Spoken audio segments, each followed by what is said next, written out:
नमस्कार दर्शकों, आपका आज के इस कार्यक्रम में स्वागत है। मैं हूं आपका होस्ट और आपका दोस्त हर्ष और आप देख रहे हैं कार्यक्रम देवांशी। जी हाँ दर्शकों, जैसा कि आप जानते हैं कार्यक्रम देवांशी में हम आपको कुछ खास महिला शख्सियतों से मुलाकात कराते हैं जिन्होंने सोसाइटी में डाला होता है एक इम्पैक्ट। और जब हम इम्पैक्ट की बात करें दर्शकों, तो जो आज हमारे साथ खास मेहमान मौजूद हैं उनका इम्पैक्ट इंडिया ही नहीं, यूनाइटेड स्टेट्स ऑफ अमेरिका में भी है। जी हाँ दर्शकों, हमारे साथ मौजूद हैं बिंदिया बहलसानी जी। पेशे से ये इंटीरियर डिज़ाइनर हैं, योगा इंस्ट्रक्टर भी हैं और म्यूज़िक के साथ इनका गहरा जुड़ाव भी रहा है। तो आइए जानते हैं इनकी कहानी, इन्हीं की ज़ुबानी। बिंदिया बहलसानी जी, आपका हमारे कार्यक्रम देवांशी में बहुत स्वागत है और आपको और जो हमारे दर्शक हैं उनको चैत्र नवरात्रि की, दूसरी नवरात्रि की बहुत बहुत शुभकामनाएं। थैंक यू हर्ष। पहले तो आपका धन्यवाद कि आपने मुझे यहाँ पे बुलाया। जी, आपको और आपके दर्शकों को शुभकामनाएं नवरात्रि की। आप सब स्वस्थ रहें, सुखी रहें और आनंद से रहें। जी बहुत बहुत शुक्रिया कि आपने हमें और हमारे दर्शकों को नवरात्रि की शुभकामनाएं दी।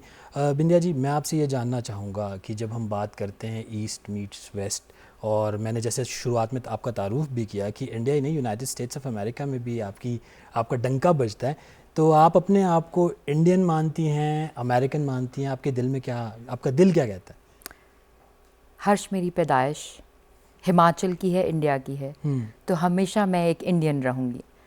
I am a brown skin girl. मैं ज़्यादा टाइम अमेरिका में बिताया है लाइफ के नेक्स्ट चैप्टर में। जी, मेरा उस देश से भी लगाव है, तो अमेरिकन हूँ, पर मैं दिल से हमेशा हिंदुस्तानी रहूँगी। जी। और मुझे लगता है कि जो भी व्यक्ति जब वो इंडिया को छोड़कर किसी दूसरी कंट्री में जाता है तो वो बेशक दूसरी कंट्री को तो अपने अंदर अपना लेता है, बट जो इंडिया होता है वो उसके दिल से कभी नहीं जा सकता। और बहुत ही बखूबी बात बिंदिया जी ने इस बारे में बताई। बिंदिया जी, थोड़ी सी लाइफ के बारे में मैं आपसे जानना चाहूँगा, जी बोलिए। क्योंकि बहुत सालों के बाद आप इंडिया आई हैं। Of course. तो हम ये जानना चाहेंगे कि बिंदिया बचपन में कैसी थी। आप अपने बचपन के बारे में थोड़ा बताइए। जैसा कि मैंने शुरुआत में कहा कि आर्ट्स में आपका काफ़ी इंटरेस्ट रहा है, जी जी म्यूज़िक में इंटरेस्ट रहा है, जी डांसिंग में इंटरेस्ट रहा है, जी तो थोड़ा उस बारे में बताइए। जी। मैं अपने पेरेंट्स की 3 डॉटर्स की सबसे छोटी बेटी हूँ। मेरी पढ़ाई यहाँ पे हुई है। मेरी माँ जो म्यूज़िक टीचर थी स्कूल में, उनकी वजह से हमारी लाइफ में कल्चर, आर्ट्स, डांस और म्यूज़िक का बहुत इन्फ्लुएंस रहा है। हम पले बड़े हैं घर पे म्यूज़िक को सुनते हुए। हमें हमारी माँ ने बड़े पहले ही, एक भातखंडे यूनिवर्सिटी की ब्रांच होती थी गर्ल्स कॉलेज में, जी, उन्होंने हमें वहाँ पे डाल दिया था। मैं शायद 6-7 साल की थी। वहाँ पे हमने मिसेस पांडे के अंडर विशारद करा है, जो 5 साल का होता है। उसके बाद 3 साल की निपुण होती है, जो MA मास्टर्स में क्लासीफाई होती है। तो मैंने वो कथक में करा है। उसी में मैंने हिमाचल को एक्चुअली कॉलेज को रिप्रेजेंट करा है, हिमाचल के जो यूथ फेस्टिवल्स होते हैं फर्स्ट प्राइज़ पे, जी। और आपके हिमाचल को रिप्रेजेंट करा है नॉर्दर्न चैप्टर में, हिसार में, एज अ क्लासिकल डांसर। जी, तो क्लासिकल म्यूज़िक मैं ये जानना चाहूँगा, और क्लासिकल जी डांसिंग की जब हम बात करते हैं, कहते हैं क्लासिकल म्यूज़िक होता तो बहुत ही मुश्किल है। और हम जब डांसिंग की बात करते हैं, खासकर कथक की हम बात करते हैं, कहा जाता है कि सदर्न इंडिया में लोग, क्योंकि ओरिजिन उसका सदर्न इंडिया का, तो सदर्न इंडिया के लोग उसको ज़्यादा करते हैं और सीखना भी बहुत मुश्किल होता है। और बहुत ही कम लोग ऐसे हैं जो कथक को सीख पाते हैं और ढंग से कर पाते हैं। तो जब आप कथक सीख रही थी तो उस दौरान का कोई ऐसा किस्सा आपको याद आता है कि कितना मुश्किल था, या कभी डांट पड़ी आपको अपनी टीचर से? अरे डांट पड़ी है, हमें तो मार भी पड़ती थी। हमारी जो पांडे मैम थी, अब चंडीगढ़ में हो गई हैं मूव, पर उन्होंने हमें सिखाया है एकदम माँ की तरह। उनका मेरी ज़िंदगी में एक बहुत बड़ा इम्पैक्ट रहा है। आपने जो बोला कि बहुत मुश्किल होता है, वो सदर्न है, तो मैं इसमें एक करेक्शन करूँगी। जो कथक है वो एक्चुअली नॉर्दर्न आता है। सदर्न में हम भरतनाट्यम में चले जाते हैं, फिर वेस्ट में, ईस्ट में हम कुचिपुड़ी और मणिपुरी डांस में चले जाते हैं। तो हमारा घराना था जयपुर का। हमारे जो मेन गुरु हैं गोपी कृष्ण जी, मेरे गुरु के गुरु हैं, वो आ जाते हैं जयपुर घराने से। तो मुश्किल तो बहुत होता है, बट मुझे ये फील होता है कि एक इनबॉर्न टैलेंट होता है इंसान में। शायद छोटा मुँह बड़ी बात, आई always have that inborn talent in me. I am a born dancer and I loved it.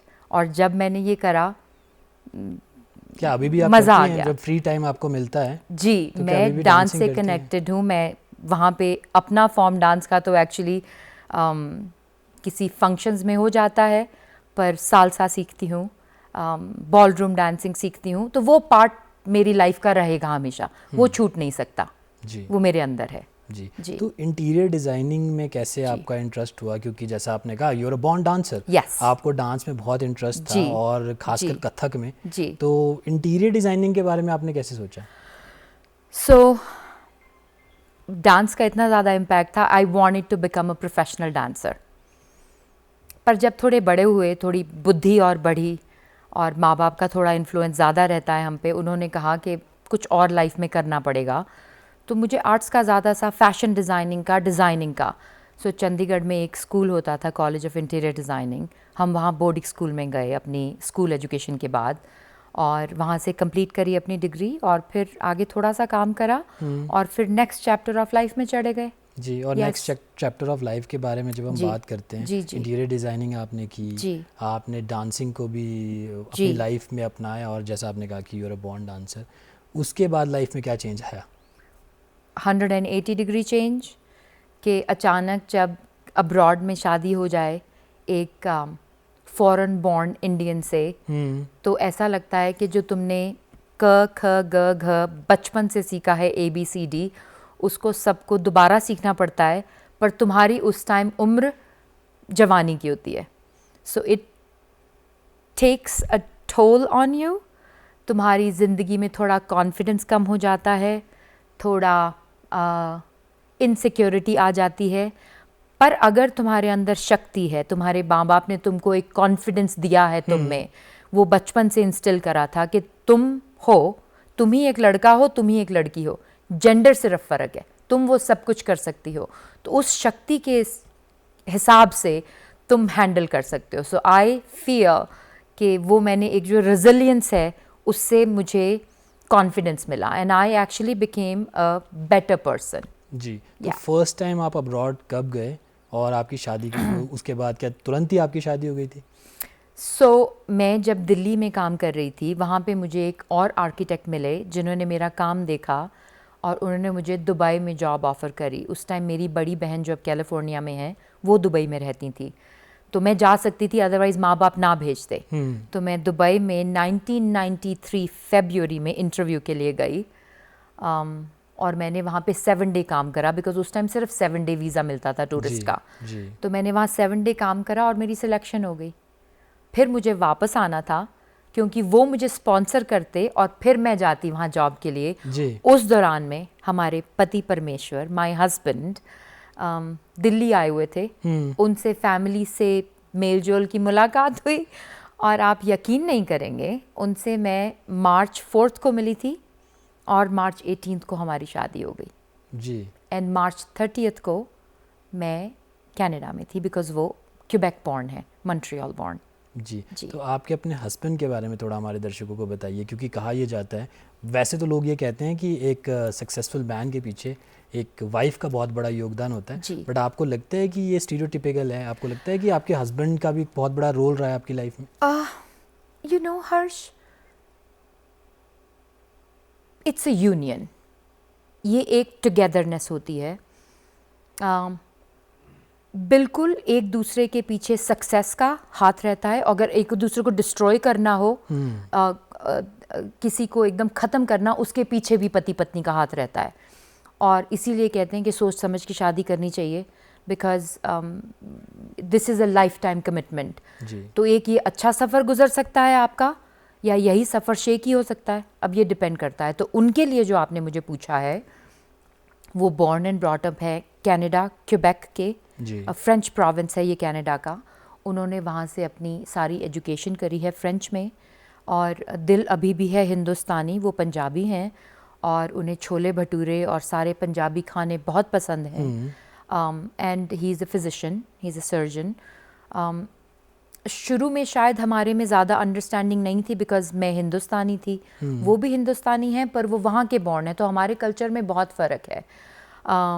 पर आई थिंक रेजिलियंस, पेशेंस, धैर्य, और थोड़ा सा कॉम्प्रोमाइज़, और अपने आप को एक दूसरे को टाइम देना पड़ता है। तो वो एक कोऑर्डिनेशन आने में हम में कम से कम 10-12 साल लगे होंगे। और मैं ये नहीं बोल रही कि 10 साल तक मेरी लाइफ मिजरेबल थी। दर्शकों, मिजरेबल बिल्कुल नहीं थी, पर मुश्किल ज़रूर थी, बिकॉज़ वहाँ पे मैं अपने स्ट्रगल कर रही थी कि सडनली एक इंडिपेंडेंट लड़की डिपेंडेंट हो गई, एकदम सब कुछ फ़र्क था। बट उनकी सपोर्ट से I am here sitting here in front of you talking to you जी टुडे सर। जी। कितना डिफ़िकल्ट था जब आपने पहली बार अपनी कंट्री से आप बाहर गए, और जैसा आपने कहा कि आपकी तुरंत ही शादी हो गई थी, बहुत ही छोटी उम्र में आपकी शादी हो गई और आप बाहर चले गए, तो कितना मुश्किल था एक वेस्टर्न कंट्री में अपने आप को ढालना? और क्या, जैसे कि वेस्टर्न कंट्री के लोग जब इंडिया आते हैं उनको कल्चर शॉक लगता है, क्या आपको भी कल्चर शॉक लगा? 100% एकदम कल्चर शॉक लगा। वहाँ की एक छोटी छोटी चीज़ें होती हैं, उनके वर्ड्स डिफरेंट होते हैं। हमारी ब्रिटिश इंग्लिश होती है हिंदुस्तान में, तो जैसे हम रीडिंग ग्लासेस को स्पेक्टिकल्स बोलते हैं, अगर उस कंट्री में आप रीडिंग ग्लासेस को स्पेक्टिकल बोलो तो वो आपको फ्राउन अपॉन करते हैं, उनको लगता है like what are you saying. और छोटी छोटी चीज़ें होती हैं, हमारी फुटपाथ होते हैं, उनकी साइड वॉक होती है, छोटे छोटे डिफरेंसेस बहुत होते हैं। तो कल्चर शॉक डेफिनेटली लगा। खाने की चीज़ें डिफरेंट होती हैं, उनके नाम नहीं आते, उनके वर्ड्स डिफरेंट होते हैं, उनके इंग्रेडिएंट्स डिफरेंट होते हैं, तो वो थोड़ी सी डिफ़िकल्टी ज़रूर आई। पर सबसे बड़ी डिफ़िकल्टी आई एक ऐसी फैमिली में एडजस्ट करने से जो वहाँ पे पले बड़े एकदम वेस्टर्नाइज थे, तो उसमें थोड़ी दिक्कत आई, इंडिपेंडेंस के ख़त्म होने में थोड़ी दिक्कत आई जी। Yes. और what was the best thing about your husband? मतलब अगर आपको आप देखें, मतलब आप काफ़ी लंबी आपकी शादी चल चुकी है, तो what was the best thing about him जो आज भी है, जो आप जिस चीज़ Touch के लिए wood. आपको? वो एक बहुत ही रिस्पेक्टफुल इंसान है, बराबर इज़्ज़त देते हैं, और मैं पूरी कोशिश करूँगी कि बिना इमोशनल हुए आपको ये जवाब दे सकूँ। आई थिंक वो मेरी एक स्ट्रेंथ बन गए जब चाहिए थी। उन्होंने मुझे एक पूरा फ्रीडम दिया, उन्होंने मुझे समझा, सिखाया, एंड हियर आई एम। बिल्कुल। यस। तो बिंदिया जी, मैं ये जानना चाहूँगा, मतलब मैं अपने दर्शकों को भी बताऊँ कि ये जो एक इंटरव्यू है, बिंदिया जी आज हमारे साथ बैठे हैं, ये काफ़ी पर्सनल इंटरव्यू है क्योंकि मैं और बिंदिया जी रिलेटेड हैं। ये मेरी सिस्टर लगती हैं, बड़ी सिस्टर लगती हैं, फर्स्ट कज़न्स हैं हम लोग। तो बिंदिया जी, जब आप इंडिया में आई हैं इतने सालों के बाद, तकरीबन 15 सालों के बाद, तो सबसे पहले इंडिया में आके आपको शॉक लगा? कैसा इमोशन था? आपको खुशी मिली, शॉक लगा, कैसा लगा? पहले तो थैंक यू लिटिल ब्रदर मुझे बुलाने का, और अगर मेरी मासी ये शो देख रही है, मासी आपको चरण वंदना और नवरात्रि की बधाई। शॉक डेफिनेटली, आपको पता है हर बारी कोई भी इंसान नई जगह आता है डेफिनेटली शॉक लगता है। अब आप जब हमारे पास आएंगे आपको भी शॉक लगेगा, कल्चर शॉक रहता है। चाहे आप यहाँ पे पले बड़े हो, मेरा ज़्यादा टाइम वहाँ गुजरा है, मुझे एडजस्ट होने में ज़्यादा टाइम नहीं लगता, वो आ जाता है।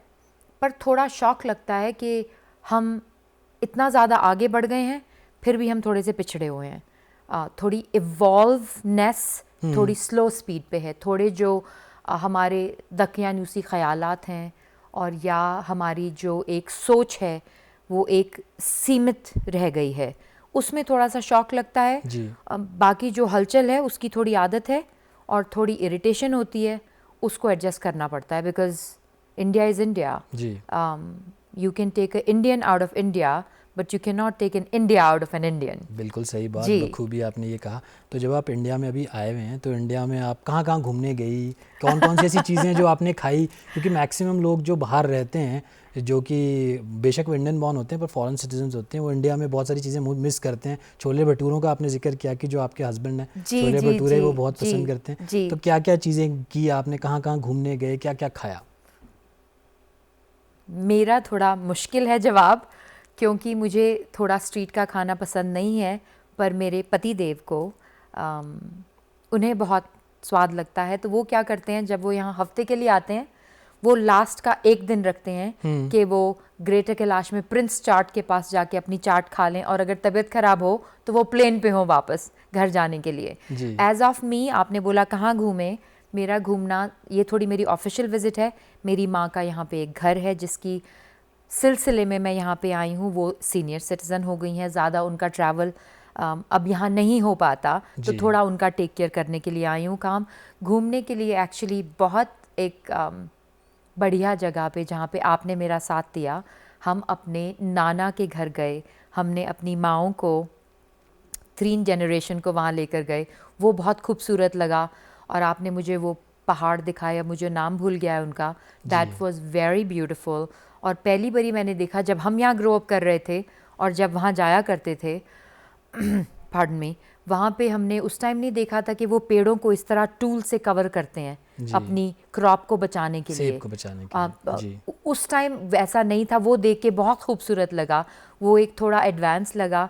तो यहाँ मज़ा आया, वहाँ घूमे। अब मेरा एक चक्कर लगेगा मंडी, जो मेरा दाद का है, एक दिन के लिए वहाँ सबकी विज़िट के लिए। सो या हम यहाँ पे काली बाड़ी गए, शिव मंदिर गए, और अभी 2-3 दिन जाएंगे। अभी तो थोड़ा समय है हमारे पास सर। जी। हाँ जी। तो वैसे जब आप बचपन में होते थे तो क्या कौन कौन सी चीज़ें आप पसंद करते थे?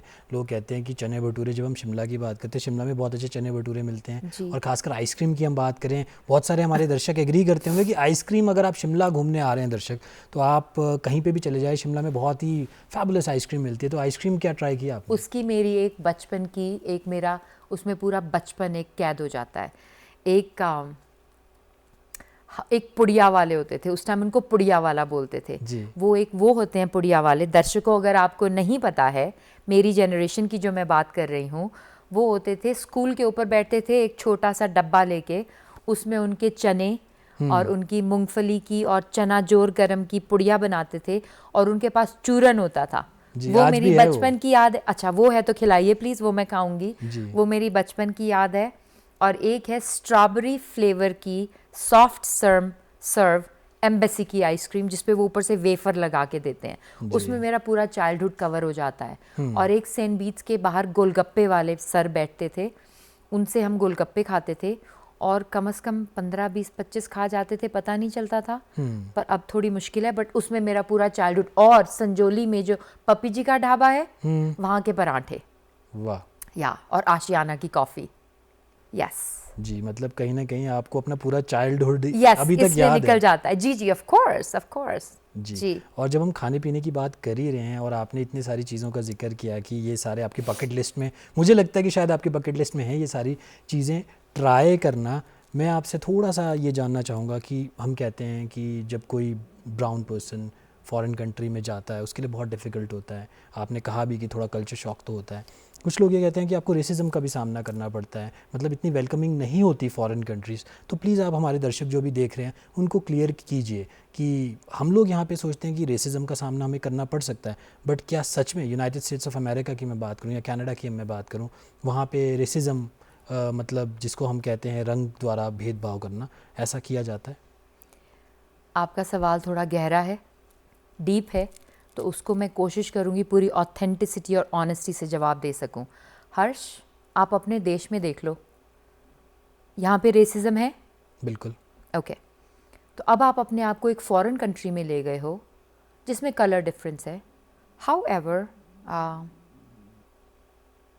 आई वोंट लाई, डेफिनेटली थोड़ा सा रेसिज्म था पहले बहुत, बिकॉज गिने चुने लोग हुआ करते थे। तो अगर मैं अपने हस्बैंड पे चली जाऊँ, I take it back to let's say 70s में या 80s में ग्रो अप करते हुए स्कूल में, तो वो एक अकेले ब्राउन पर्सन थे अपने स्कूल में।